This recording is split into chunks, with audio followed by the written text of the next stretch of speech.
चुलत्या आत्या नाही, मावशीनं काहीच नाही, इथे सर्व त्यांच्या कोणतेही नात्यात नाही आहे. तरी परंतु आज त्यांच्या घरी आले. त्यांच्या घरी आले म्हणजे न काही नसताना त्यांच्या घरी आले म्हणजे येण्याचा योग दिला. हा योग कोणी दिला? धम्माने दिला. म्हणजे धम्म हा माणसाच्या नकळत माणसाच्या घरी जाता येतं, त्या माणसाला भाऊ म्हणून जोडता येतं, त्या ताईला बहीण म्हणून जोडता येतं. म्हणून म्हणतात छोटा पैसा रूठा भाई समय समय पर काम. प्रत्येकाला कोणत्या वेळेस कोणती अडचणी काही सांगता येते. माझा भाऊ भाऊ म्हणण्यात नाही चालत. भावाला भाव पण निर्माण केला पाहिजे. भावाला भाव पण निर्माण करण्यासाठी ती भावना त्यात मनात निर्माण व्हावी, हे निर्माण करण्याचं काम धम्म करतोय. धम्म हा चांगला जीवन जगण्याचा मार्ग आहे. धम्माने कधीच म्हटलेलं नाही की बाबा रे तू असं असं कर म्हणे तुझं काही होईल. तुझ्या विवेक बुद्धीला वाटत असेल, पटत असेल, तुला सांगितलेला मार्ग योग्य वाटत असेल तर त्या मार्गाला स्वीकार. मी म्हणत नाही तुला, पण तू जे म्हणतो की ज्या ज्या व्यक्तीने या विचाराला स्वीकारलं, जी माणसं या विचारांच्या मार्गी आले त्यांचं कल्याण झालं. असाच काय झालं, एक अत्यंत श्रीमंत माणूस होता. त्याच्याकडे कोणत्याही प्रकारची काही कमी नव्हती. घरामध्ये पाहिजे तेवढं धनधान्य म्हणा, पैसा म्हणा, बायको होती, मुलगा होता, सून होती, अशा प्रकारचं चांगलं वातावरणातलं कुटुंब होतं. अशात काय झालं, त्या माणसाला पॅरालिसिस झाला. पॅरालिसिस झाल्यामुळे त्याला दवाखान्यात नेलं. असा पॅरालिसिस झाला की हळूहळू तो उठायला लागला, त्याला उठता येईल. सुरुवातीला जो मनुष्य घराला चांगला वाटत होता, नंतर हळूहळू तो घरातल्या माणसाला नकोसा वाटायला लागला. ज्या माणसाच्या कर्तृत्वाने त्या घराला घरपणाला एवढी मोठी संपत्ती त्याच्याजवळ आली आणि त्या घरात तो आल्यानंतर त्या घरातल्या माणसाला हळूहळू नकोसं वाटायला लागलं. त्यांचा मुलगा आईला म्हणतो, आई आता आपण बाबा काही उठत नाही, काही नाही करत, आम्ही हे खेडं सोडून आपल्या शहरात जातो, पण तिथे आपलं घर आहे. म्हणून तो त्या सांगतो आणि तो त्यात तयारीला लागतो. त्याचबरोबर प्रत्येक माणसाला वाटतं की माझी सहचरणी, माझी पत्नी आहे, मला संकटात किंवा अडचणीत मदत करते. पण हळूहळू सुद्धा पत्नी सुद्धा तयार झाली. आता तुम्हाला म्हणे काही उठता येत नाही, जाता येत नाही, काही करता येत नाही, आपल्याकडे एक मोलकरीण बाई आहे, ते तुमचं सर्व काही करेल, आता आम्ही शहरात जातो. ते तेव्हा त्याची परवानगी घ्यायला लागली. तेव्हा तो म्हणाला की तुझी इच्छा जशी असेल तशी काही करता येईल. भरपूर पैसा होता, कोणताही पैसा कमी नसलेला माणूस, घरांमध्ये सर्व चांगलं शिकलेली माणसं, चांगली माणसं असलेली. काय झालं की ते पूर्ण खेड्यातून त्या शहरात गेले. शहरात गेल्यानंतर हे फक्त एक मोलकरीण आणि तो घरचा मालक. काय करता करता त्याला वाटलं की अरे चालू करा, माझ्या बायकोसाठी मी 50 लाखाची मोठी एफडी बनवलेली आहे. तिला मला गिफ्ट द्यायचं होतं. तिला मला चांगला गिफ्ट देण्यासाठी मी पैसे राखून ठेवले होते. आता ज्या सखीला, ज्या सहचरणीला मी माझी म्हणत होतो ती मला सोडून गेली आहे. अशा वेळेस मला कोण करेल? किंवा त्याच्या डोक्यामध्ये जी मोलकरीण बाई त्याच्याजवळ होती, त्या मोलकरीण बाईला म्हणतात, ठीक आहे म्हणे, तू माझ्यासोबत बँकेत चल. त्या मोलकरीण बाईला तो बँकेत घेऊन गेला. जी आपल्या नावाची एफडी होती, जो काही पैसा होता, जो बायकोसाठी एक गिफ्ट म्हणून द्यायचा तो दागिना होता, तो सर्व तिला दिला. तिला दिल्यानंतर जी मोलकरीण बाई होती ती म्हणाली, साहेब तुम्ही आता एवढा मोठा पैसा मला दिलेला आहे, आपण काय करू की आता मोठ्या डॉक्टरकडे जाऊन याची आपण ट्रीटमेंट करू. मग त्यांनी डॉक्टरकडे नेलं. डॉक्टरकडे नेल्यानंतर डॉक्टरने सांगितलं की बाई काही दिलं तरी यांच्यामध्ये काही बदल होत नाही, परंतु जर याची आपण घरी बसून जर याची एक्सरसाइज केल्या गेल्या, काही पाठला जर व्यायाम केला गेलं तर याला पुनश्चेती येऊ शकतात.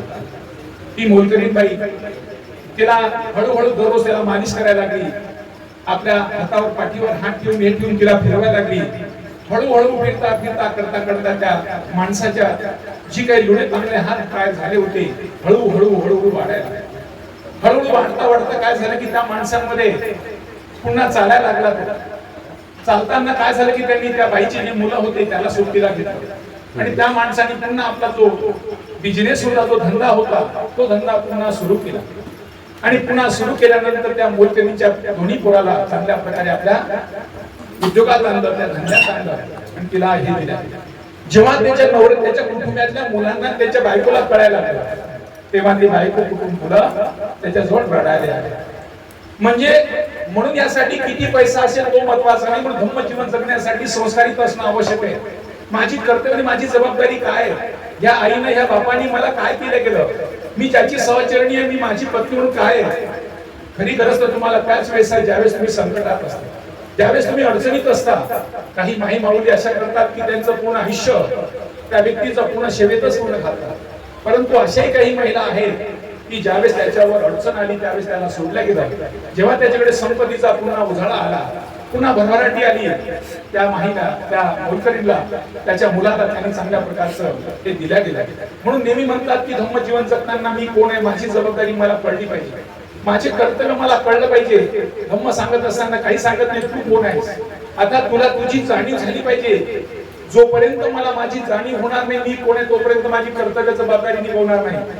एकदा काय झालं, एका ठिकाणी आपला धम्मक्रांती शिबिर होता. धम्मक्रांती शिबिरांमध्ये मला वक्ता म्हणून बोलवलं गेलं. वक्ता म्हणून बोलवल्यानंतर माझं त्या ठिकाणी भाषण झालं. माझं भाषण झाल्यानंतर खूप लोकांनी भाषण ऐकलं. त्यापैकी 2 माणसं माझ्याकडे आली.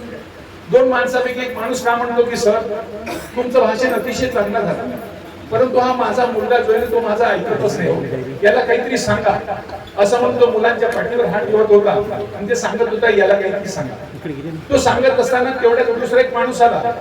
दुसरा माणूस आल्यानंतर तो काय म्हणतो, सर तुमचं भाषण अतिशय चांगलं झालं, मला काही प्रश्न आहेत पण मी प्रश्न विचारू का. विचारणं म्हटलं काय हरकत आहे. सर म्हणे चांगला आणि आदर्श कशाला म्हणतात. तो काय म्हणाला, चांगला आणि आदर्श कशाला म्हणतात हे दोघांचं मला डिफरन्स समजून सांगा म्हणे. बरं ठीक आहे म्हटलं, काही हरकत नाही, तुम्ही वयामध्ये दिसता, बुजुर्ग दिसता, या सरळ कसोटी समस्यांनी मांडलेली आहे. चला म्हटलं पण आपण तुमची समस्या आधी मिटवू, कशाला चांगला आणि कशाला आदर्श म्हणतात. मी त्यांना सांगितलं एक माणूस खूप चांगला आहे म्हटलं, दारू पित नाही, बिडी पित नाही, सिगारेट नाही, मांस मच्छी काही खात नाही, कोणाचं काही करत नाही, तो कसा चांगला आहे. परंतु त्या माणसाकडे कोणी काही मदत मागायला आलं की तो पहिले कराने करते. तर त्याला म्हटलं सर 10 रुपये द्या ना. अरे खिशात 5 पैसेच नाही, 4 दिवसापासून थोडकीच आहे. त्याला एखादं म्हटलं सर ही सायकल उभीच आहे, मी सायकल देऊ का. नाही त्या सायकल म्हणजे हवाच नाही, पंक्चरच आहे. म्हणजे कोणतीही गोष्ट काही मागायला गेलं की तो अडचणच दाखवतो, कधी तो पुढे यायला तयारच नाही. दुसरा माणूस म्हटलं दारू पितो, गंजी खेळतो, वाईट काहीतरी करत राहतो, परंतु कोणी काही मदतीला आलं की अर्ध्या रात्री धावून येतो. कोणाच्या मुलाला शाळेत काढायचं असेल, कोणाला दवाखान्यात न्यायचं असेल, कोणाला कुठची मदत असेल, कोणती मदत असेल, त्याला फक्त सांगितलं की तो अर्ध्या रात्री येतो आणि त्याची मदत करतो. मी म्हटलं पहिला माणूस चांगला आहे पण आदर्श नाही. पहिला चांगला आहे, ठीक आहे बाबा, खूप चांगली गाय पण दूधच देत नाही, त्या गाईचं काय उपयोग. खूप चांगले, तुम्ही विद्वान आहे, खूप बुद्धिमान, खूप अभ्यास होतो, खूप आहे, पण तुमचा आडोशीला भर नाही, पडोशीला तुमचा फायदा नाही, तुम्ही काय कमावता. दुसरा माणूस दारू पितो, बिडी पितो, खरकट काहीतरी करतो, परंतु कोणी आलं तर मदतीला धावून येतो. दुसरा चांगला नाही पण आदर्श. असे आदर्शाचे गुण तुम्हाला घेता येईल. म्हणजे तुम्हाला पहिल्या व्यक्तीकडून चांगलं जीवन जगण्यासाठी कळता, बरं आहे ठीक आहे, पण दुसरा वाईट आहे, पण दुसऱ्यातलं काही आदर्शाचे गुण आहे, तुम्ही घेऊ शकता, तुमचं जीवन जगू शकता. दुसरा व्यक्ती माझ्याकडे आला, तो म्हणाला की सर या माझा मुलगा माझा ऐकतच नाही हो म्हणे, काय सांगू मला काही कळतच नाही म्हणे, काय करावं, तुम्ही याला 2 गोष्टी सांगा म्हणे. तर मी म्हटलं सर मी पण काही प्रश्न विचारू का तुम्हाला. विचारा ना म्हणे. सहज काय मला माझा पहिला प्रश्न आहे म्हटलं की तुम्ही या पोराचे बाप झाले तुम्हाला कधी माहित झालं. हे काही प्रश्न आहे. तुम्ही या पोराचा जो पोरा तो माझ्याकडे घेऊन आला त्या मुलाचे बाप तुम्ही कधी झाले तुम्हाला कधी माहित झालं. सर कसं का. मी का प्रश्न केला म्हटलं, जर तुम्ही मुलगा जन्माला आला तेव्हा तुम्हाला जाणीव झाली असती मी याचा बाप आहे, तुम्ही बापाचं कर्तव्य निभावलं असतं. आता पोरगा मोठा झाला, आमचा बंटी लग्नाला आला होता, आमच्या बंटीला आम्ही पाठवलं होतं, म्हणजे बंटी लग्नात जातो, तुमचे कपडे घालतो, तुमचं काम करतो. आता बंटी राहिला नाही, आता तो तुमच्या वयाचा आला, तुमचे कपडे घालतो, तुमची चप्पल घालतो, तुमचं सर्व नेतो. आता त्याला पोरगा समजू नका, त्याला मित्र समजा. म्हणून मित्र म्हणून त्याच्या हातावर याच्यावर हात ठेवून त्याला सांगा मित्र हा माणसाचा अत्यंत जवळचा असतो माणूस. प्रत्येक गोष्टी असेल, आता महिलांच्या काही मैत्रिणी असेल, घरात भाजी केली, काही भांडण झाली, पटकन जाऊन सांगतात. कोणाचं काही झालं पटकन सांगतात, कोणाला सांगावं ते मित्राला सांगतात. म्हणजे मित्र त्याच्या जिव्हाळ्याचा असतो. आंतरिक बाब कोणाला सांगत नाही, पण तो मित्राला कुठून सांगतो. त्या मित्रासाठी काळा नाही, गोरा नाही, लंगडा नाही, खुळा नाही, कोणतीही त्याला प्रकारची अट नाहीये, फक्त त्याच्या विचाराशी जुळलं पाहिजे. म्हणजे विचार निवडत असताना तुम्हाला म्हणून तुम्हाला आता तुमच्या पोरांचा मित्र व्हावं लागेल. त्या मित्रांचे तुमच्या मुलांची जी भावना आहे ते मित्रत्वाच्या नात्यातून त्याला बाहेर काढावं लागेल. तेव्हा तुमची समस्या मिळते, नाही समस्या वाढत जाईल. तुम्ही म्हणाल मी बाप आहो, तो म्हणाल पोरग आहे, मी काही तुमच्या उतरत नाही, मला काही सांगू नका. म्हणजे ऑटोमॅटिक तुमच्या घरामध्ये द्वंद्व निर्माण होईल. आता तुम्हाला द्वंद्व निर्माण करण्यासाठी, द्वंद्वातून मुक्त व्हायच्यासाठी ते द्वंद्व मुक्त करणारी कोणती आहे तर ती बुद्ध धर्म आहे. बुद्धांनी म्हणतो की सर्व समाजामध्ये धर्मामध्ये द्वंद्व निर्माण झाला म्हणून बुद्धांनी घर सोडलं. ते भांडणामुळे घर सोडलं. भांडणाचे कारण काय? म्हणजे ज्या गोष्टीवर भांडण निर्माण होतं ती गोष्ट होऊ नये याचे कारण आपण शोधले पाहिजे. तर बुद्ध म्हणतो की तुम्हाला तुमची कारण शोधल्या की तुम्हाला कसं उत्तर सापडतंय. कधी कधी काय होतं, बायकोला माहिती असते की माझ्या नवऱ्याला काही गोष्टी सांगू की नको, पण तिच्या मनात शंका असते. ती म्हणते की एक गोष्ट सांगू का तुम्हाला राग येणार नाही. बायको सांगते नवऱ्याला एक गोष्ट सांगू का तुम्हाला राग येणार नाही. जर त्या बाईला त्या गोष्टीमध्ये शंका आहे, ती गोष्ट सांगल्या तर राग येते, तर ती सांगूच नाही. माझी बायको मला म्हणत मी म्हणतो ती सांगूच नको, कारण ज्या गोष्टीमध्ये राग निर्माण होती तुला शंका आहे तर ती गोष्टी सांगण्याचं कारणच नाही. ज्या ज्या गोष्टीमध्ये जर आपल्या कुटुंबामध्ये वैफल्य निर्माण होऊ शकतं, ज्या ज्या गोष्टीमध्ये घरामध्ये द्वंद्व निर्माण होऊ शकतं, त्या गोष्टीपासून आपण दूर राहावं. म्हणून धर्मजीवन जगत असताना सांगतात की तुमच्या घरात कशाने झगडा होतो, कशाने मतभेद होतो. म्हणून त्यांनी म्हटलं की तुमच्या गरजा सीमित असल्या पाहिजे. ऐकावं तर किती. एखादी गोष्ट एखादा व्यक्ती काही सांगत आहे, खूप गोष्टी सांगते, ती चुकली, त्याची चुकली, त्याची चुकली, भरपूर सांगते. तुम्ही चुकली ऐकायची किती? एखाद्या ठिकाणी सीम दिसतोय, आपण डोळ्यांनी पाहायचं किती? म्हणून बुद्ध म्हणतो तुमच्या गरजा सीमित पाहिजे. जर झालं त्याचा अतिरेक होतो, त्या अतिरेक झाल्यानंतर तुमच्या मनावर त्याचा विपरीत परिणाम होतो. बुद्ध जगात सर्वश्रेष्ठ व्यक्ती आहे की त्यांनी 5 शिलापेक्षा 6व्या शिलाला सांगितलं. 6वे शील सांगितलं. 6वे शील म्हणजे तुमचं मन आहे. म्हणून म्हणतात मन में चंगा तो ककोटीने गंगा. गंगेला पाहत जायची गरजच नाही, इथंच गंगा येऊन जातात. तुम्ही जगाला इथंच पाहू शकता. म्हणून बुद्धाने तुमच्या मनाला प्रशिक्षित करण्याचं काम केलेलं आहे. म्हणून आम्हाला आमच्या लोकांना एकत्र जोडून करायचं की बाबाने जीवनात जगत असताना काय गोष्टीची गरज आहे, आपण कसे जीवनाला काळजी देऊ शकतो, कसे आपण बदलू शकतो, त्या बदलण्यासाठी तुम्ही एकत्र येणं गरजेचं आहे. एकदा काय झालं, वज्जी संघाची कहाणी तुम्हाला माहित असेल. वज्जी संघाच्या कहाणीमध्ये हे वज्जी लोक एकत्र बसायचे, जसं आपण एकत्र बसायचे.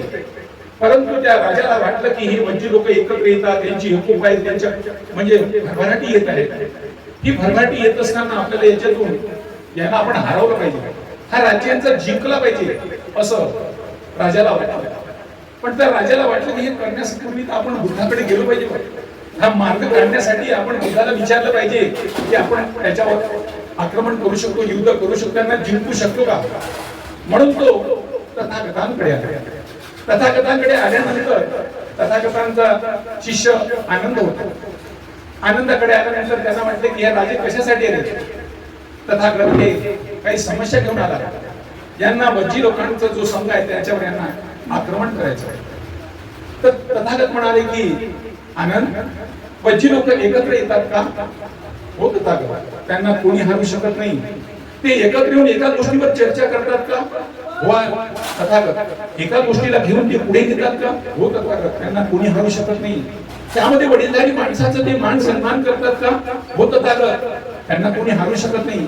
त्यामध्ये महिलांचा सन्मान करतात का. हो, त्यांना कोणी हारू शकत नाही. म्हणजे ज्या संघांमध्ये महिलांचा सन्मान आहे, ज्या संघांमध्ये वृद्धांचा सन्मान आहे, त्या संघांमध्ये एक गोष्टी करून एक मताने त्या गोष्टीला पुढे नेतात, एक गोष्टी म्हणून त्याला पुढे चालवल्या जातात, त्यामुळे ते कल्याणी मार्ग करतात. आनंद यांना कोणी हारू शकत नाही. मग तो राजा आपल्या परत केल्यानंतर आपली सभा घेतली. सभेमध्ये सांगितलं की अरे बाबा त्यांना आपल्याला जिंकता येत नाही. त्यामुळे एक ब्राह्मण होता, त्याचा सेनापती म्हणजे पुरोहित. तो ब्राह्मण काय म्हणतो की राजा तुम्ही असं करा म्हणे, या मीटिंग मध्ये आपण एक ठरवू की मी वज्जी लोकांची चर्चा करतोय, मी वज्जी लोकांवर बोलतोय, वज्जी लोकांची वाहवाही करतोय, अशी माझी प्रतिमा 4 लोकांत आपण पसरू. त्यानंतर तुम्ही काय करा, मला या राज्यातून बाहेर काढून टाका. म्हणजे लोकांमध्ये काय जाईल, अरे वज्जी लोकांच्या मुलांबद्दल त्यांच्याबद्दल एवढा चांगला बोलणारा हा माणूस राजाने त्याला बाहेर काढला, अशी प्रतिमा आपण त्या लोकांमध्ये निर्माण करू. मग काय केलं की एक दिवस खरोखर ठरल्याप्रमाणे त्याला आपल्या संघातून म्हणजे आपल्या राज्यातून बाहेर काढून टाकलं. काढल्यानंतर तो वज्जी लोकांकडे येतो आणि वज्जी लोकांकडे आल्यानंतर मला तुमच्या संघात यायचं आहे. त्यामध्ये काही वृद्ध माणसं असतात, काही अनुभवी माणसं म्हणतात, ते म्हणतात की या ब्राह्मणाला येऊ द्यायचं नाही, हा घातक आहे. पण त्यामध्ये नवखे पोर असतात, काही पोरी होत्या. आणि तो माणूस आपल्यासाठी तिथं झगडला, आपली विषय मांडत होता आणि त्याला तिथून हाकललं, त्याला आपण सारा दिला नाही पाहिजे का? हे काही माणुसकीला बसत नाही. ते तरुण मोठे होते, ती एक गोष्ट घेत राहील, म्हातारेपणी यायला घ्यायचं नाही. मग आता मुलांचं थोडस जास्त प्रभाव वाढला आणि त्याचा प्रभाव वाढल्यामुळे त्यांनी काय केलं की त्याला आपल्या संघात घेतलं. मग आपल्या संघात बसायचा तो, पण लोकांना त्याच्यावर संशय यायचा की हा काहीतरी गोष्ट सांगेल. एकदा का त्याला अशी मीटिंग चालू होती, त्या मीटिंग मध्ये काय झालं की तो बाहेरून आला आणि त्यापैकी का म्हणतो तो बाहेर त्याला म्हणतो की तानबाजी बाहेर या. तानबाजी बाहेर येते, त्यांना वाटतं की लोकांना डाऊटच येते हा काहीतरी. मग तानबाजी काय म्हणतो तो, तानबाजी तुमचा मुलगा काय करतो? नाही म्हणे ते विदेशात शिकतोय. मुलगी काय करते? ती पण बाहेर शिकते. बायको सर्व व्यवस्थित आहे, खाण्यापिण्यात व्यवस्थित आहे, घरांमध्ये व्यवस्थित आहे. म्हणजे तो घरचे हालचाल विचारतो आणि नंतर तानबा इथे येऊन जातो. लोकांना शंका येते की तानबा तो काय म्हणाला, तानबामध्ये काही नाही बोलला म्हणे. नाही तानबा तो काहीतरी बोलला असं. आणि ही गोष्ट पण इथे चार चौकात विचारली असती, जर त्यांनी तुमच्या बायकोची, तुमच्या पोराची, पोरीची जी काही त्याला खबर घ्यायची आहे त्याची हालचाली विचारली, तिथे विचारू शकलं असतं. एकट्याला बोलवायचं काय काम होतं? नाही यार तानबा काहीतरी तू लपून राहिला, त्यांनी तुला तिकडे एकट्याला नेलं म्हणजे काहीतरी त्यांनी सांगितलं, षडयंत्र रचलं असेल. तानबा म्हणे नाही यार असं काहीच नाही झालं. मग तानबा काय झालं, जाऊ द्या म्हणे, तुम्ही लोक माझं काही ऐकत नाही, मी काही तुमच्या संघात येत नाही. तानबा हळूहळू दूर झाला. नंतर दुसरा बंडू झाला. नंतर काय झालं, जवा ते दूर झाला. हळूहळू एक एक माणसं तिथून दूर व्हायला लागले, कारण एकमेकाची पटतच नव्हतं की तुम्ही माझं ऐकतच नाही बा. कारण हळूहळू करता करता मग नंतर तो राजाला फोन करतो की आता कोणी कोणत्या मीटिंगला बोलवायचे द्यायचेच नाही. कारण तानबाला माहित होतं की इथं काहीच नाही बा, आपली असंच असते. बंडूलाही माहित झालं की असंच असते, दावादेला माहित असेल इथं जाऊन काय फायदा. जेव्हा मग नंतर माहित झालं तेव्हा त्याने त्या राजाला कॉल केला, आता या लोकांवर आपण आक्रमण करू शकतो. त्यांनी आक्रमण केलं तेव्हा कोणी लोक आले नाही, सर्व जिकडे तिकडे तुटल्या गेलं आणि त्या राज्याला जिंकलं. जेव्हा राजाला जिंकल्यानंतर त्या वैशालीचं माहित झालं तथागतांना की वज्जी संघांमध्ये असं झालं. त्या वज्जी संघांवर त्यांची अतोनात प्रेम होता, ज्या वज्जी संघाला एवढा तो मानत होता. परंतु या वज्जी संघाला तोडण्याचं काम ही ब्राह्मणी प्रवृत्ती कशी करतात. म्हणून तुमच्यामध्ये खीर टाकण्यासाठी, कुटुंब सुखी असेल, आनंदी असेल, तर याला खीर टाकण्यासाठी अशी काही वाममार्गी मुक्ती असतात. म्हणून वाममार्गी मुक्तीचं आपण सातत्याने चिंतन केलं. बुद्धांच्या या कथा कहाणीमधून आपल्याला दिशा देतं की बाबाने काही जीवनामध्ये असे प्रसंग घडतात. आपण नेहमी खूप चुकतोय. खूप वेळेस कोणी एखाद्या पाहिलं तर आपण एखाद्या दुकानात गेलं, एखाद्या माणसाला दुकानात गेलं आणि कपडे घ्यायचे असेल किंवा पोरगी पाहण्याला असेल तर तो विचारतो तुला कशी वाटली. म्हणजे पोरगी ह्याला पाहायची आहे, विचारतो कोणाला, त्या मित्राला कशी वाटली तुला. कपडे घ्यायचं असेल याला, त्याला विचारतो कपडा कसा आहे. म्हणजे त्याची पसंत असेल तर तो कपडा घेतो. साडीवाली बाई ती म्हणते बरोबर बाई खूपच छान दिसते, खूप तिला वाटत मला पटत नाही पण तू म्हणते म्हणून मी घेते.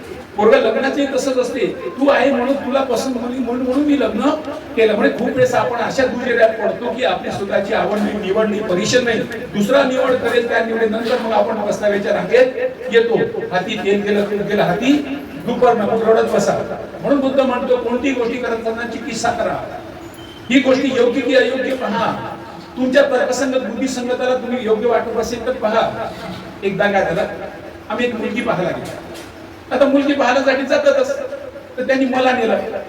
सर म्हणे तुम्ही चला. मुलगाची बहिणी आणि त्याचा भाऊ, आम्ही 4 लोक पोरगी पाहायला गेलो.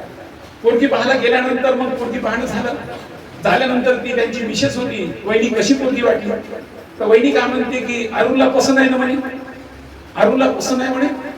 दादा तुम्हाला कसं वाटलं. अरुणला पसंत आहे म्हणे. अरे मी म्हटलं तर अरुणची पसंत आहे, तुम्ही आले कशाला. तुम्हाला जेव्हा इथं बोलवलं तर तुमची काही मग त्यांना उदाहरण दिलं. बघा म्हटलं दादा आता आम्ही सारे घरी जाऊ. वहिनी दादांना सांगितलं आम्ही घरी जाऊ. तुम्ही एकटेच गेले. वहिनी तुम्ही एकटेच गेले पोरगी पाहायला आणि पोरगी पाहून तुम्ही घरी आला. आधी तुम्हाला विचारतो पोरगी कशी आहे. असं समजा तुम्ही एकट्या गेले तुम्हाला कसं वाटतं. काही दोष आहे आपल्याला कळेल, काही कमी आपल्याला दूर करता येईल. दादाने ते सांगितलं. आता मला लक्षात ठेवा इथे पलंग पडलेला आहे, त्या पलंगाला आपल्या चारीला उचलायचा, पण चारीच्या कोण्यावर. जर पलंग एखाद्या हातातून सुटलं तर त्याचा एक पाय जाऊ शकते. म्हणून या गोष्टीला आपण चारी जबाबदार आहोत. जेव्हा आपण पोरगी पाहायला गेलो आपल्याला काय कमी वाटलं, काय जास्त आहे. आई कशी आहे, त्याचा बाप कसा आहे, भाऊ कसा, संस्कार कसा, कुटुंबातला कसा, यासाठी तुम्हाला आणलं. जर तुमचं काही नसतं तुम्हाला आणण्याचं कारणच काय? एकट्याने कोण संपवलं असतं? जेव्हा आपण जातो तेव्हा आपला परीक्षण निरीक्षण करण्याची सुद्धा आपल्याला कुवत असली पाहिजे. जर नसेल तर आपण जर दुसऱ्याच्या भरोशावर प्रत्येक गोष्टी सांगत असलो, ते सांगेल कसं ते करेल कसं, मग बुद्धाने तुमची विवेक बुद्धी वाढवा. तुम्हाला तुमच्या बुद्धीला विकसित करा म्हणून बुद्धम चरणम गच्छामि. आपण बुद्धम चरणम गच्छामि का म्हणलं? तुझ्या बुद्धीला तुला विकसित करायचं आहे. तुझी बुद्धी विकसित केल्यानंतर तुझ्या बुद्धीचा उपयोग आला पाहिजे. भोजन काय? भोजन सुख आहे. आज काही महानायकांनी बघा हे आपण पंखे लावलेले आहेत. कोणतरी आईच्या पोरांनी या पंख्याचा शोध लावला, पंखा केला म्हणून आज आपण थंडीपासून त्याच्यावर मुक्त आहोत. कोणतरी आईच्या मुलांनी हे शोध लावला म्हणून आपण स्पीकरवर बोलतो आहोत. म्हणजे आज आपण सर्व हे मातीवर बसलो. सिमेंट माती, वीट माती, सर्वच माती, त्या मातीचं बाकी किती छान प्रकारे बनवलं गेलं. हे तुम्ही तुमच्या बुद्धीचा विकास तुम्ही चांगल्या प्रकारे करू शकता म्हणून आपण बुद्धाला शरण जातो. आपण म्हणत नाही की तू मला हे दे ते दे. त्यानंतर ते म्हणतात तुझ्या बुद्धीला तुझी अशी बुद्धी व्हावं त्याचा तू चिकित्सा कर. तुझ्या बुद्धीला जे लागतं ते तुझी चिकित्सा कर. ती बुद्धी तुला वाटलं पाहिजे ही जनांच्या मानवाच्या कल्याणासाठी आहे. तुझा बुद्धीचा हेतू प्रथम कल्याण, मध्यम कल्याण, अंतिम कल्याण असला पाहिजे. अशी कल्याणी भावना तुला तुझ्याकडे ठेवायची आहे आणि कल्याणी ठेवून इतरांचं जनाचं कल्याण आपल्याला करायचं आहे. असे कल्याणी विचाराला आपण आधी दुसऱ्यांच्याकडे घेऊन जातो. जात असताना आपल्या मनामध्ये तीच भाव असतो की आज आपण आपल्या भावांकडेच आहे. माझा भाऊ झुटा पैसा झुटा भाई समय समय पर काम आहे. माझ्या भावाच्या मदतीला मी गेलो पाहिजे म्हणून माझ्या भावाचा जिव्हाळा मला वाढवला पाहिजे. जोपर्यंत तुमचा जिव्हाळा वाढत नाही, कुटुंबातलं नातं तसंच आहे. भाऊ भाऊचा, नवरा बायकोचं नातं एवढं चांगलं असते की ते एकामेकाचं घट्ट होऊन जातो. आणि नवरा बायकोचं बिघडलं तर एकामेकाच्या मोठं दुश्मन होऊन जातो. आता आम्ही कोर्टात पाहा तुम्ही बघित आहे, नको त्या गोष्टी तिथे येतात. म्हणून दोघं भाव भावाचंही तसंच आहे. भावाचं पटलं तर खूप पटते, नाही तर भाऊ भाऊ एकमेकावर काटा कापासपर्यंत लहानशा कृतीवर निर्माण होतो. म्हणून धम्म जीवन जगत असताना धम्मानी म्हटलं की तुम्ही तुमची मंगल मैत्री वाढवा. तुम्ही मित्रांपेक्षा मैत्री वाढवा.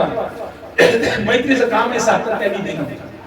मित्राचं काम असते घेणं, पण मैत्रीचं काम आहे सातत्याने देणं. तुम्ही मंगल मैत्री का? बुद्धांची मंगल मैत्री. तुमच्या मैत्रीमध्ये सुद्धा मंगलता असली पाहिजे, ती कल्याणी असली पाहिजे. असे कल्याणी विचार घेऊन आपण तानबाजी बारातींच्या घरी आलो. त्यांच्या घरी येण्याचा हेतू काय? त्या घरातील मंडळीचा आपला त्यांचा परिचय व्हावा.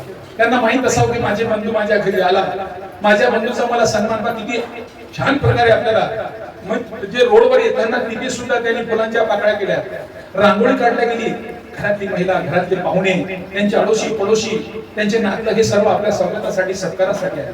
त्यांना आनंद वाटला की माझ्या घरी माझी धम्म रॅली येत आहे, धम्म बांधव माझ्या घरी येत आहेत. माझ्या भावाचा मी सन्मान केला पाहिजे, आदर तिथे केला पाहिजे. म्हणून झुटा पैसा झुटा बाई समय समय पर काम आहे. आज भावाने आपला एवढा सन्मान केला. आपली कर्तव्य, आपली जबाबदारी काय? म्हणून आपलं काम आहे की आपल्या भावाचा परिचय आपल्याशी झाला पाहिजे. भावानी कोणाला बोलवलं गेलं, भावाच्या नात्यात कोण आहेत आणि भाऊ कसा वागतो, भाऊ कशा अडचणीत आहेत का? कधी आपला भाऊ अडचणीत राहू शकतो? आपल्या भाऊला अडोशी पडोशी कोणी तकलीफ देऊ शकतात? आपल्या भाऊला आंतरिक काही तब्येत ठीक नसेल, आपल्या भाऊच्या आपल्या बहिणीचं पटत नसेल, आपल्या भावाच्या मुलांचं सुनेचं पटत नसेल, आपली जाऊ सुनबाई घरात त्रास देत असेल, काही कोणतीही अडचण आपल्या भावाला असेल तर भाऊ सांगेल कोणाला? म्हणून भावाचं भावत्व वाढवणं गरजेचं आहे. मित्रत्व वाढवणं गरजेचं आहे. त्याच्या घरापर्यंत जाणं गरजेचं आहे. जोपर्यंत तुम्ही भांड्याला घासत नाही तेव्हा भांड कथलेचं पितळेचं कळत नाही. माणसासोबत बसल्याशिवाय, माणसात एकत्र बसल्याशिवाय माणूस आपल्याला कळत नाही हा कोण आहे. म्हणून माणसाच्या सानिध्यात येतात. म्हणून एक फॉर्म्युला आहे. एक फॉर्म्युला नेहमी लक्षात ठेवायचं इंग्रजीमध्ये, first to meet is to know to become understand, to understand become to love become organise. पहिले भेटायचं सरी जाऊ तर पाहिजे. आता तुमच्या घरी ओळखी होऊन जाईल, तुमचा पत्ता लिहिला जाईल. कोणाच्या नात्यात असेल, बोलत्यात असेल, कोणाची म्हणजे बहिणी भाऊ बहीण साता कोणतरी कोणाच्या आपण नात्यात असू शकतो. म्हणजे हे नातं आपल्याला कळत त्यांच्या घरी गेल्यानंतर, म्हणजे कळल्यानंतर आपल्या नात्याला आपण उजाळा देण्याचं काम करू शकतो, देऊ शकतो. असं मंगलमय काम आपण आपल्या याने देऊ शकतो. अशा प्रकारची आपल्याला आज आपल्याला बाराहत्ते सरांच्या घरी आपण आलेलो आहोत. बाराहत्ते सरांची कुटुंबाचा परिचय आपल्याला करून घेणं गरजेचं आहे. म्हणून मी बाराहत्ते कुटुंबियांना इथे बोलवतो आहे. त्या कुटुंबातील सर्व मंडळींनी यावं आणि त्यांचा परिचय द्यावा. या सर, बाराहत्ते सर या कुटुंबातील मंडळी, तू पंख लावून सांग बटन तो कसं. या ठिकाणी आपण सरांनी मला पुष्प दिलेलं आहे. आपण पुष्प का दिलेलं आहे, पुष्पमागचं कारण काय? बुद्ध म्हणतो आपण जेव्हा बुद्धाला पुष्प अर्पित करतो तेव्हा ते म्हणतात की ज्या ज्या गोष्टी बुद्धांकडे आपण अर्पित करतो त्या प्रत्येक गोष्टीला अर्थ असतो. जेव्हा हे फूल आपण अर्पित करतोय, फुलांचं जीवन कसं असतं? बुद्ध तत्वज्ञान सांगतं की फुल हा जन्माला येताना मस्त टवटवीत राहतो. त्याच वाटतं की सूर्याप्रमाणे तो आपली दिशा बदलवतो आणि सूर्यकिरण त्याच्यावर पडतात तेव्हा तो चांगल्या प्रकारे सकाळच्या अवस्थेमध्ये टवटवीत राहतो, दुपारच्या अवस्थेमध्ये थोडा थोडा मुरजायला लागतो आणि सायंकाळी तो मुरझून जातो. आपलं आयुष्य असंच आहे. तुम्ही म्हातारपणामध्ये हा जवानपणामध्ये बालपणामध्ये म्हणजे बालपणाची सुरुवात तुमची कसं असतं या फुलांसारखी आहे. म्हणून आपलं जीवन फुलांसारखं आणि सरतेशेवटी हा फुल जर कुठे तर व्हायला तर कोणाच्या चरणी व्हायला लागेल. त्या फुलांनी कोणाला बी पुष्प अर्पित करून त्याचं स्वागत केलं जातं. तुमचं जीवन सुद्धा असंच असावं. तुमचं जीवन समाप्तीला असतं किंवा मध्यस्थी असेल, हा फुल कधी असेल, लहान असेल मोठा असेल, त्या फुलांचं आयुष्य पूर्ण व्हायचं असेल तरी परंतु या फुलाला इथे तोडून आणलं आणि त्या महानायकांच्या महामानवांच्या चरणी अर्पित करण्याचं आणि त्या चरणी त्यांना पडायची ही संधी या फुलांना मिळाली. असंच आपलं आयुष्य, आपलं जीवन असं आहे. म्हणून फुलांकडे आपल्या शिकायचं बुद्ध तत्वज्ञानी हे सांगतात की बुद्धांकडे प्रत्येक गोष्टी ही त्याला कारण आहे, कारणाशिवाय अर्पित होत नाही. मेणबत्ती आपण का जाळतोय, आपण तिथं दिवा का लावला नाही, ज्या दिव्याला मेणबत्ती टाकलेली असते त्यामध्ये तेल टाकलेला असतो, तेव्हा ते म्हणतात तेल हे खाण्याचं काम आहे, हे दिवा लावण्याचं काम नाही. त्याची उत्पत्ती खाण्यासाठी केली म्हणून खाण्यासाठी वापर करावा. याची उत्पत्ती अशी केलेली आहे की ही उत्पत्ती मेणबत्तीचं कामच आहे, स्वतः जळायचं आणि इतरांना प्रज्वलित करायचं. ह्या मेणबत्तीतून आपण शिकू शकतो की आपण सुद्धा इतरांना प्रकाशमय करू शकतो. ही मेणबत्ती असेल, हिला मेणबत्तीला जर ज्योतच नसेल, ती ज्योत कशी असावी, छोटी असावी मोठी असावी, पण घरातला अंधार ती दूर करते. ही अंधार दूर करण्याची आपण महात्मा ज्योतिबा फुलेंची आता चालत असलेली सिरियल पाहिली असेल. त्या सिरियलीमध्ये तथागत आपल्या महात्मा ज्योतिबा फुले सावित्रीला सांगतात, सावित्री या घरांनी ते सर्व 4 मजली घर आहे, या प्रत्येक घरांमध्ये अंधार आहे, या घरातला अंधार तुला दूर करायचा आहे, त्यासाठी काय करावं लागेल. तेव्हा ती सांगते की मी या घरांमध्ये छोटीशी पंक्ती लावणार. म्हणजे छोटीशी पंक्ती लावल्यानंतर या 4 मजली दिवारीला उजाळा देता येतो. अशाच प्रकारे या धर्म व्यवस्थेमध्ये समाज व्यवस्थेमध्ये जी सर्व व्यवस्था झालेली आहे, प्रत्येकाला त्या जातीमध्ये वाटून टाकलं, वर्णांमध्ये वाटून टाकलेलं आहे. या वर्ण व्यवस्थेतून दूर करायचं असेल आपल्याला पंक्तीसारखी छोटीशी ज्योत लावावं लागेल, त्या घरांमध्ये उजाळा करावा लागेल. धम्मजीवन असंच आहे. प्रत्येकाच्या कुटुंबामध्ये प्रत्येकाला वाटतं की मी चांगलं जीवन जगावं, पण चांगलं जीवन जगण्याची कुठे संधी मिळत नाही, कुठे जाण्यासाठी योग येत नाही. आणि जावं तर कुठे, बसावं तर कुठे. आपण खरोखर आपल्यासाठी हे महान आहे भेटले. एक म्हण आहे, पैसा हा नेहमी उभ्यापाशी जातो, कसा नेहमी नदीपाशी जातो. ताणलेला माणूस हा नदीपाशी जातो, कारण त्याला ताण लागली, त्याची ताण ती नदी भागवे, त्याला लागलेली ताण ती विहीर भागवे. परंतु आम्ही जगातले सर्वश्रेष्ठ असे भाग्यवान आहोत. भाग्यवान शब्द नसला तरी आपल्यासाठी तो वापरता येईल, कारण आमच्यासाठी हा समंदरच आमच्याकडे आला.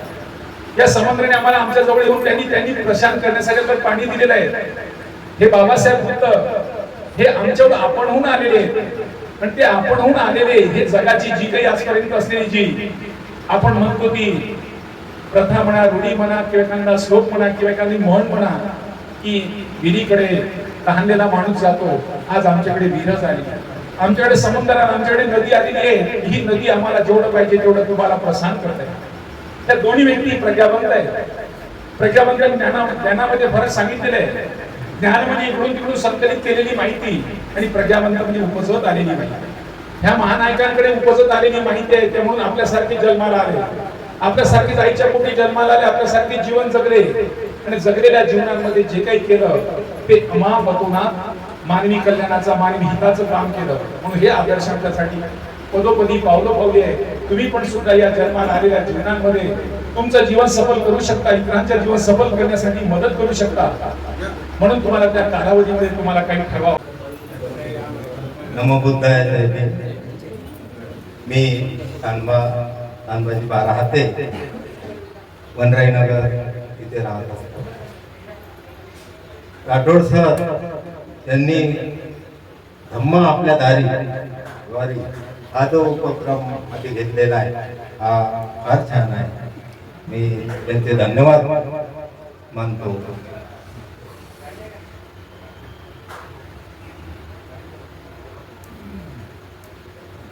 बुद्धा जय भीम सर्वांना.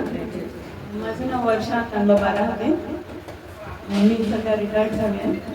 जिल्हा परिषद शाळेमध्ये शिक्षिका होते आणि माझं शिक्षण BSc B.Ed झालं आणि 2 मुली मुलं आहेत. हा मोठा आहे, हा लहान आहे. मग कसं वाटलं रॅली? तुमच्या मनात रॅलीची भावना कधी आली? मग आपल्या दारी याचं म्हणजे मला खूप आवडलं हे. त्या मेश्राम ताईंच्या घरी जेव्हा होतं तेव्हा मी बघितलं होतं कसं होतं हे रॅली वगैरे. तेव्हापासूनच आमच्या मनात विचार होता की आपण हे आपल्या घरी बोलवू करू, कारण प्रत्येकाची ओळख होते, सगळेजण खूप आपुलकीने आपल्याशी बोलतात. तर अगदी असं वाटतं की आपण सगळे बहीण भाऊच आहोत, एकमेकांशी जुळले ना. इतके जास्त लोक इथे जुळतील इतकं म्हणजे याला आणखी हे होईल, आणखी सगळ्यांचे संबंध दृढ होतील, खूप लोकांशी ओळखी होतील आपल्या, आणि आपल्याला मग माहीत होते की आपलेही लोक किती म्हणजे कर्तृत्ववान आहेत आणि धम्माच्या कार्यात किती पुढे गेलेले आहेत. थँक्यू. जय भीम नमो बुद्धाय. माझं नाव अंश बाराते आहे. मी स्टुडंट आहे. मी IT ब्रांचमध्ये इंजिनिअरिंग करत आहे. धम्म आपल्या दारी हे जे उपक्रम आहे, या उपक्रमामध्ये आमच्या वयाचं जे मुलं आहेत त्यांच्यासाठी आणखी चांगलं आहे. धम्माचा प्रचार होत आहे आमच्यामध्ये. धन्यवाद. सर्वांना स्वाभिमानी जय भीम नमो बुद्धाय. माझं नाव अभिषेक बारात आहे. मी सध्या शिकत आहे आणि माझं सध्या प्रॅक्टिसिंग चालू आहे फोटोग्राफीमध्ये. तसं मला गौतम भाऊ वगैरे सांगत राहतात, गौतम बुद्ध जेव्हा मेश्राम दादा वगैरे ही सरांना ऐका आणि त्यांचं म्हणजे आपल्या घटनात त्यांचा हे करा. तर सर धन्यवाद. तुम्ही यांच्यासाठी नाही आमच्यासाठी प्रयत्न आहे. धन्यवाद. सर्वांना माझा नमस्कार. मी सोनाली दीपक साबळे आणि वर्षभर राहते आणि कांदाभर राहते. हे माझे काका आणि मावशी आहे. धम्म आपल्या दारी त्यानिमित्त आज तुम्ही आमच्या मावशीच्या घरी आल्या आणि मी पण इथे जॉईन झाली. येऊ मी जे काही राठोड सरांचं ऐकलं त्यामुळे मला खूप आनंद झाला. आपल्या समाजातील लोक इतके प्रगत आहेत, इतके ज्ञानवंत आहेत, पण इतर जातीच्या मानाने आपल्याला तेवढी संधी देत नाही किंवा आपल्याला तेवढं मार्गदर्शन मिळत नाही असं इतरांना वाटतं. पण जर त्यांनी आपली जर एकही सभा अटेंड केली तर त्यांचा हा गैरसमज नक्कीच दूर होईल असं मला वाटतं. आणि आजही आपली धम्म आपल्या दारी ही खरंच सगळ्यांसाठी प्रेरणादायी आहे आणि आपण सगळ्यांनी असेच विचार आपल्या जीवनात आचरावे आणि स्वतःचा आणि आपल्या समाजाचा विकास करावा एवढीच माझी इच्छा आहे. आणि राठोड सरांना पुन्हा माहीत सुपूर्द करते आणि धन्यवाद. मनामध्ये अंतरिक मी गरीब श्रीमंत हा काही भाग नाही. नाशिवंत शरीर नाशिवंत प्रसाद आहे. पैसा होऊ शकतो, जाऊ शकतोय, परंतु तुमचं आचरण, तुमचा शील, म्हणून शिलो संपन्न नारो सुपटीपन्न होती. शीलवान माणूस निर्माण करण्याची जी कुवत आहे ती धम्मांमध्ये आहे. म्हणून आज आपण शिलाला अर्पित करणारे शीलवान माणसं निर्माण करतो. बुद्धाला मानले बुद्धाच्या दिशेने म्हणजे काय ते नाही. बुद्ध कोणाला 10 रुपये देत नाही, 20 रुपये देत नाही, कोणाला 5 पैसे देत नाही, कोणाला घराला खाऊला बनवत नाही. पण तुम्हाला तुमचं जीवन चांगलं जगावं हे सांगतं. आणि जगण्यासाठी तुम्हाला ह्या माणसाची सानिध्य हवं आहे. म्हणून तशी माणसं निर्माण केली पाहिजे. ही आपली कशी फुलांसारखी शृंखला आहे. फुलाला दोऱ्या दोऱ्याने परवलं जातं तसं आपण धम्माने आपल्याला परवलेलं आहे. आणि धम्माच्या याच्यात असल्यामुळे आपण सुशोभित दिसतो. जशी ती फुलाची हार घेतल्यानंतर ती हार कोणाच्या माळ्यात गळ्यात टाकली तर ती सुशोभित दिसतं, तसं आपण सुद्धा धम्माला जाणारी धम्म बुद्धिस्ट माणसं आहोत. धम्म जीवन जगणारी माणसं लोकांनी पाहायला बरं वाटलं पाहिजे. हे धम्म जीवन जगणारी माणसं आहेत, किती शांत चित्ताने जात आहेत, किती चांगल्या प्रकारे वातावरणातून निघत आहेत, किती छान सुंदर बोलते, कशा प्रकारे बसतो, कसा उठतो, कसा विचार करतो. म्हणजे आपलं बसणं, बोलणं, उठणं, चालणं, पाहणं, आपली चर्चा इतरांना आनंदमय वाटली पाहिजे. कारण आपल्या बोलण्यातून चालण्यातून आनंद निर्माण होतो. धम्मासारखं जीवन जगणारा, धम्मासारखं मार्ग या जगांमध्ये नाही. जो जो माणूस या मार्गावर जाईल तो मार्गाची चिंता करेल. म्हणून बुद्धांची चर्चा करणे, बुद्धांकडे पाहणे, बुद्धांच्या दिशेने जाणे. तुम्ही बुद्धांच्या प्रतिमेकडे पहा. पाहिलं तुमच्या मनात निर्माण होईल की असा मुलगा, असा बाप, अशी आई, असा भाऊ, असा निर्माण व्हावं. म्हणजे तुमच्या मनामध्ये मनात असं निर्माण होते की अशी माणसं माझ्या सोबतीला राहावी. अशी माणसं निर्माण करण्याची आज आपल्याकडे या धम्म दिशेने आल्यामुळे आपल्याला की त्याचा प्रचार प्रसार करायचा आहे. आता माझा परिचय, मी advocate doctor Ramesh Rathod, OBC धम्म दीक्षेचा प्रेसिडेंट आहे. मी का धम्मांमध्ये एवढं का प्रचार प्रसार करतो, एवढं लोकांना का कळवणीनं सांगतो की धम्म मी स्वतः जगतोय. धम्म मी स्वतः स्वीकारलेला आहे, धम्माच्या मार्गावर मी स्वतः आलेला आहे. तुम्हाला काय झालं, काही लोकांना ऐकत भेटलेलं आहे, त्या जातीपंथामुळे आम्ही धम्मबुद्धी झालो असं झालं, त्यामुळे त्या घसरून सरळ सांगत राहावं लागतं. आपलं स्वतः आपण वाचन केलंय. मी MSc मॅथमॅटिक्स आहे, MA आंबेडकर थॉट आहे, MA पाली, MA बुद्धी स्टडी आहे, MBA आंबेडकर थॉट आहे, PhD माझा आंबेडकर थॉट मध्ये आहे. आणि या थॉट संशोधन केल्यानंतर मी LLB LLM आहे, मी MSW आहे, MBA MPhil आहे. मी सर्व बाबासाहेबांचे अमी असल्यामुळे, बाबासाहेबांच्या दिशेने गेल्यामुळे, बाबासाहेबांमुळे वाचता आलं. आणि वाचनामुळे वाटलं की नाही, आपण आपल्या लोकांना बुद्धांनी 45 वर्ष बुद्ध हे धम्म वाटप केले. बाबासाहेबांनी असंच केलं, आधी ग्रहण केलं मग सांगितलं. म्हणून आपल्यापैकी आपले माणसं निर्माण असतात, एक दुसऱ्याची भेट वाटतं, गोष्टी वाटतं, आणि त्यातून आपली जबाबदारी कमीत कमी माझ्या अडोशी पडोशी माझे आजूबाजूचे भाव तरी माझ्या जवळ आले पाहिजे. आपण एकमेवेळेस काही संकटात आपण धावू शकतो, येऊ शकतो. म्हणून आपली तुमची आमची एकत्र येणं गरजेचं आहे. आवर्जून आलं पाहिजे, अंतःकरणातून आलं पाहिजे, वेळेपूर्वी आलं पाहिजे. एक दिवस तुमच्यासाठी आहे. आपण जर धम्म हा निसर्ग आहे, लक्षात ठेवा, निसर्गाची चूक पाण्याला जर आपण फेकत होतो, जेव्हा ताण पाणी सांगतो, आता पंखा नसले तर हवेची आपल्याला गरज वाटते. बुद्ध हा निसर्ग आहे. निसर्ग हा तुम्हाला कशी मदत करेल काही सांगता येत नाही. आज पंखा नाही, बाहेर जाऊन बसा वाटतं, कपडे काढा वाटतं, मस्त वाटतं, कारण निसर्ग तुम्हाला चांगली सुंदर हवा देतोय. त्या हवेचा तो पैसा घेत नाही. लोक म्हणतो की या दिलेल्या मोबदल्यात तुला द्यायचा आहे. जर तू पैशातून जर तू 100 रुपये कमवत असेल, 100 रुपये कमवत असेल, तर त्या 100 रुपयावर 5 रुपये तू दानात दिले पाहिजे. दान पारिमितीमध्ये सांगितलं. आता तुम्ही म्हणा मी 5 रुपये देऊ कोणाला? 5 रुपये म्हणून त्यांनी म्हटलं की 1 रुपया कोणाला द्यायचं? 1 रुपया अशा माणसाला द्यायचं की जो समाजामध्ये प्रबोधन करतोय. आता राठोडचा साऱ्या लोकांना भाषणच करत बसून तर खाईन का? अशी जे समाजामध्ये प्रबोधन करणारी माणसं त्याला जागवा. काही विद्यार्थ्याला शिकायचं आहे, शिक्षणासाठी सोयच नसेल, 1 रुपया तिथे खर्च करा. काही आता तुम्ही हॉस्पिटलमध्ये जर काही वृद्ध पडलेलं असेल, कायचा पाय तुटला, कुणाचा दात तुटले, कुणाची काही तुटले, तिथं तो रडत असेल, त्याला दवाखान्यात नेण्यासाठी गोळी नाही, काही नाही, काही तिथे तुम्ही त्या गोळीसाठी 1 रुपये त्याला द्या. रोगी असेल, बिमार असेल, त्याला द्या. 1 रुपये तुम्ही तुमच्या जी पोषक गाई आता बांधून ठेवली सकाळपासून, तिला ताण लागते, ती कोणाला सांगणार? तिला भूक लागली कोणाला सांगणार? तिथंच बोंबलत बसते. त्यामुळे आपली जबाबदारी त्या गाईला पशुवर पण, म्हणून आपण म्हणतो मी प्राण्याचे लालन पालन करेन. बुद्धाने आपल्याला, बाबासाहेबांनी 22 प्रतिज्ञेमध्ये दिलं, मी प्राणी मात्र दया करेन, त्याचे लालन पालन करेल, मी मारणार नाही, कापणार नाही, असं नाही म्हटलंय. म्हणून हे 5 गोष्टी जर तुम्ही तिथे विभागणी केल्या तर याचा काय फायदा होतो माहितीये का? माणसाला वेगवेगळे 3 गोष्टी मिळतात. लग्न केल्या माणसाला चांगली बायको भेटते, हा सुद्धा तुमचा योगच आहे. माणसाला चांगली संतती भेटते, नाही तर पोट्ट भेटते. असं काय भेटलं म्हणजे माझ्या पदवी हा नकोच. बाई काय भेटली म्हणजे काय करते समजतच नाही. आणि पैसा म्हणजे तुमच्याकडे दारिद्र्य जिकडून तिकडून आला तर घरी रडतच करा, नेहमी रडतच करा. निसर्ग नेहमी तुम्हाला 3 गोष्टी सहज देतोय. जर तुम्ही निसर्गाचं संगोपन केलं, तुमचा व्याजासहित पैसा तुम्ही पूर्ण दिला, दहा पडणारा पंखा बाजूला पडला पण तुमच्यावर पडणार नाही. कारण तुमचा व्यवहार कसा आहे, चोख करत नाही, त्याला डर नाही. मग पाठ दुखते, मान दुखते, ह्या दवाखान्यात त्या दवाखान्यात, इथं खर्च तिथं खर्च, कुठं केलंच नाही. हे निसर्ग तुमच्याकडे व्याजासहित घेते. कुठं चाललो पाटील दवाखान्यात, कुठं चाललो पाटील याच्याकडे, का चालला पाटीलच? आणि पाटलानं तो व्यवहार चोख केला. आणि निसर्ग मग ते व्यवहार तुला चोख करायचं असते, त्याला काही सांगायची गरज नाही. म्हणून धम्मदान, धम्मविचार, धम्मचर्चा आपण करत गेलो पाहिजे. निसर्ग तुम्हाला मदत करतोय. कुटुंबात घरी गेल्यानंतर घरचं वातावरण बदलते. घरी गेल्या गेलो बायको भांडे फिरते, घरी गेल्या गेल्या भांडता होते, पोट्ट कसं तरी येते, बसते, खाते पिते. एवढं कुठून आलं तरी घरामध्ये मारामारी दारिद्र्यच असते, कुठली किती पैसा आणला तरी. निसर्गता बुद्ध म्हणतो की जीवन जगत असताना तुम्हाला या गोष्टीचं संगोपन केलं पाहिजे. दानपारिमिता वाढली पाहिजे. दानपारिमिता या नात्याने आपल्याला दिलं. आज यांच्या घरचं जे असेल, चहा असेल, पाणी असेल, भोजन असेल, नाश्ता, आपल्या अंतःकरणातील तो आपल्या मनात पडतो. आपल्या मनामध्ये एक नवीन भाव निर्माण होतोय, माझ्या भावाच्या घरी भावानी मला हे दिलं गेलं, जे काही असेल ते. अशा प्रकारे आनंदमय वातावरण निर्माण करण्यासाठी धम्माची गरज आहे. म्हणून आपण सर्वांनी धम्म इतरांकडे पोहोचवण्याचं काम करूया. जास्तीत जास्त लोकांच्या घरी धम्म गेला पाहिजे. घरामध्ये सुनेला, पुराला, नातवाला सर्व माहीत झालं पाहिजे. जोपर्यंत घरी, आता आपण घरी आलो त्यांची बोलणं माहीत झालं, घरी आलो म्हणून त्यांच्या भाचीला माहीत झालं काय बाबा भानगड आहे, काय धम्म आहे, पुढचं धम्म आहे, काय करतात लोक. धम्म असं काही असं राहिली. यामध्ये डॉक्टर आहे, इंजिनियर आहे, वकील आहे, मोठी मोठी माणसं आहे. तुम्हाला वेळ नाही आहे, मी हायकोर्टाचा वकील, मला वेळ नाही आहे, सारखं काम चालूच राहते घरी. परंतु मी नाही करणार कोण? मी नाही घेऊन जाणार कोण? मी सांगणार नाही तर कोण सांगणार? जेव्हा आपण धम्माला जाणतो, धम्माला हे करतो, तेव्हा धम्म तुम्हाला नकळत मदत करतात. म्हणून आपल्याला ही मदत करणारी माणसे काही दिसून पडत नाही, परंतु निसर्ग हा धम्मा निसर्गाचं काम करतो. म्हणून सर्वांची जबाबदारी. बायकोला आणलं पाहिजे, पुराला आणलं पाहिजे, सकाळी आलं पाहिजे.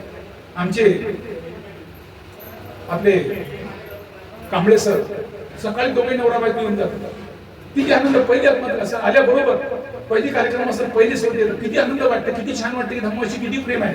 काही झोपलेले असतात, काही उठायचे असतात, काही जायचे असतात. निसर्ग तसाच घात करतो. लक्षात ठेवा, तुम्ही जेवढे जेवढे निसर्गाला बुद्धाला जेवढे जेवढे तुम्ही नकारात तेवढं तुमच्यामध्ये ते हे काही दिसून पडणार नाही. पण तुम्हालाच कळेल की हे काय घडलं, हे कशामुळे झालं. ते तुम्ही जे काही दारिद्र्याला पोचता, नको त्याला पोचता, विषमतेला पोचता, अहंकाराला पोचता, द्वेषाला पोचता, लोभाला पोचता, हे लोभ तुमचे वाढतात. हे लोभाला नष्ट करायचं असेल तर धम्म जीवन जगणे, धम्माच्या संगतीत येणं अत्यंत गरजेचं आहे. असा धम्म आज आपण यांच्या घरी घेऊन आलो.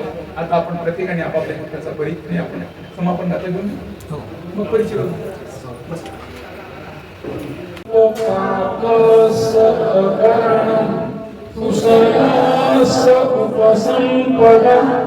सचित परियोदपनम् एतं दुःखान शासन धम्मं चरे सुचरितं नतं दुचरितं चरे धम्मचारी सुतं सेति अस्ति लोके परं न तावता धम्मधरो यावता सति योचकम्पन्ति श्रुत्वानं धम्मं कायेन पश्यति सवे धम्मधरो भूति यो धम्ममपमज्जति नत्ति मे शरणं अय्यं बुद्धो मे शरणं वरम् एतेन सज्जवज्जेन भूतु मे जय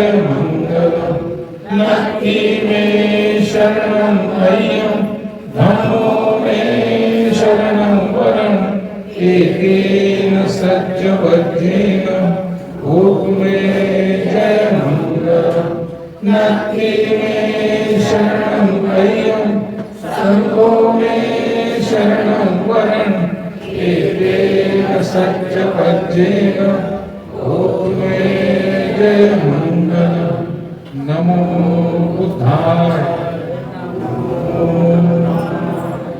नमो संघाय. आपण या धम्मपालन गाथेचं मराठी अर्थ का होतो. सब पाप असं करणं कुशल शुभ संपदा सचित परियोदपण एतन बुद्धन शासन. कोणतेही पापचरण न करणे, कुशल कर्म संवर्धन करणे, स्वचित्ताची परिशुद्ध करणे हेच बुद्धाचे अनुशासन होते. धम्मचरे सुचरितम नतम दुचरितम चरे धम्मचारी सुखम सेती अस्मि लोके परम. चांगल्या प्रकारे धम्माचे आचरण करावे, दुर्वर्तनाचे आचरण करू नये. अशा प्रकारे धम्माचे आचरण करणारा इहलोकी तसेच परलोकी सुद्धा सुखपूर्वक सहज मिळतोय. नतावता धम्मधरो यावता बहुभासती योच कंपंपी सुत्वानं धम्मं कायेन पश्यति सवे धम्मधरो होती ओ धम्म न पमज्जति. जो पुष्कळ बोलतो म्हणून काही धम्मधर होत नाही, तर तो थोडेही जाणून त्याचे प्रत्यक्ष आचरण करतो, धम्माची हेळसांड करत नाही, तोच खरा धम्मधर. नत्ति मे शरणमय्यं बुद्धो मे शरणवरम् एतेन सज्जवज्जेन भूतु मे जय मंगलम्. मला दुसरे कोणते अनुसरण नाही, बुद्ध हेच माझे सर्वश्रेष्ठ अनुसरण होय. माझ्या सत्य वचनाने माझे जय मंगलम्. नत्ति मे शरणमय्यं धम्मो मे शरणवरम् एतेन सज्जवज्जेन भूतु मे जय मंगलम्. मला दुसरे कोणते अनुसरण नाही, धम्म हेच माझे सर्वश्रेष्ठ अनुसरण होय. हाच माझ्या या सत्य वचनाने माझे जय मंगलम्. नत्ति मे शरणमय्यं संघो मे शरणवरम् एतेन सज्जवज्जेन भूतु मे जय मंगलम्. मला दुसरे कोणते अनुसरण नाही, संघ हेच माझे सर्वश्रेष्ठ अनुसरण होय. माझ्या या सत्य वचनाने माझे जय मंगल हो. साधु साधु. नमस्कार दोस्तों, हमारे न्यूज़ चैनल न्यूज़ इंडिया को लाइक कीजिए, शेयर कीजिए, अनसब्सक्राइब कीजिए. हम मिलेंगे फिर. धन्यवाद.